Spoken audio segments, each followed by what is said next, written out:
الحمد للہ رب العالمین والصلاة والسلام علی سید المرسلین اما بعد فاعوذ باللہ من الشیطان الرجیم بسم اللہ الرحمن الرحیم اللہم صل علی سیدنا و مولانا محمد وعلی آل سیدنا و مولانا محمد وبارک وسلم وصلو علیہ۔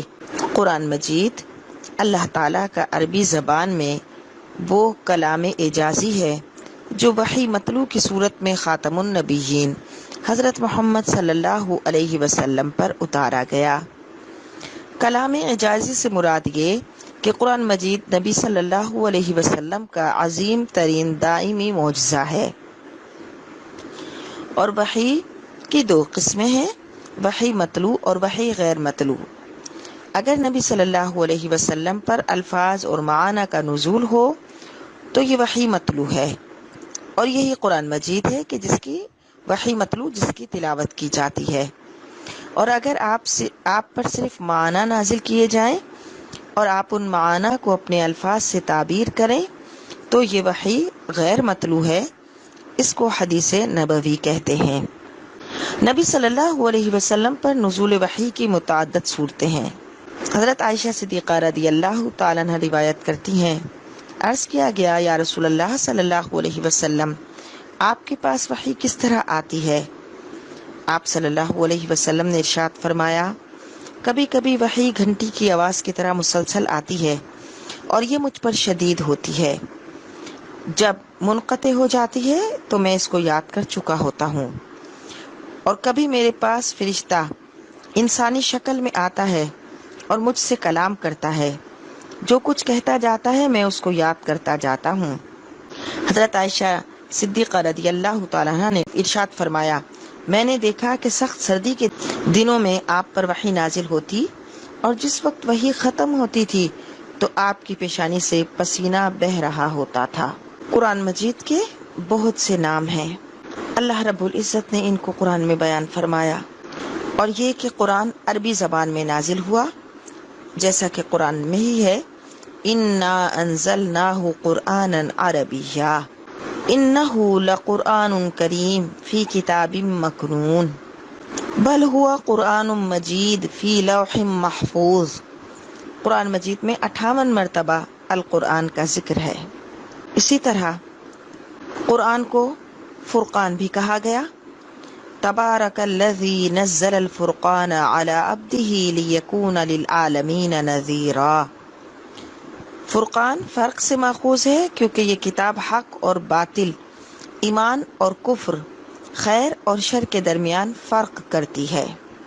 قرآن کو کتاب بھی کہا گیا، ذالک الکتاب لا ریب فیہ۔ تو کتاب کا لفظ کتبن سے بنا ہے، اس کا معنی ہے جمع کرنا، اور اس میں مختلف قصص، آیات اور احکام کو جمع کیا ہے، اس لیے اس کا نام کتاب ہے۔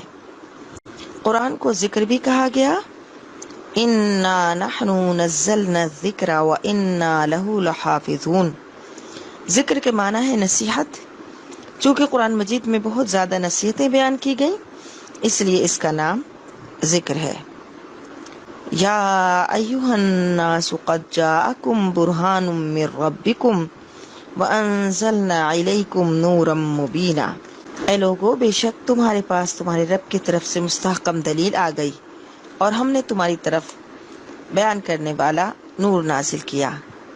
نور اس کو کہتے ہیں جو خود ظاہر ہو اور دوسری چیزوں کو ظاہر کرے، اور قرآن مجید خود بھی ظاہر ہے اور بہت سی اخبار، احکام اور اسرار کا مظہر ہے، یعنی ان کو ظاہر کرتا ہے۔ قرآن مجید کو مصحف بھی کہتے ہیں۔ مصحف کا معنی ہے جس میں صحیفوں کو جمع کیا گیا ہو، چمڑے کے ٹکڑے یا کاغذ کے ورق کو کہتے ہیں۔ حضرت ابو بکر صدیق رضی اللہ تعالیٰ عنہ نے قرآن مجید کو جمع کرنے کے بعد اس کا نام مصحف رکھا۔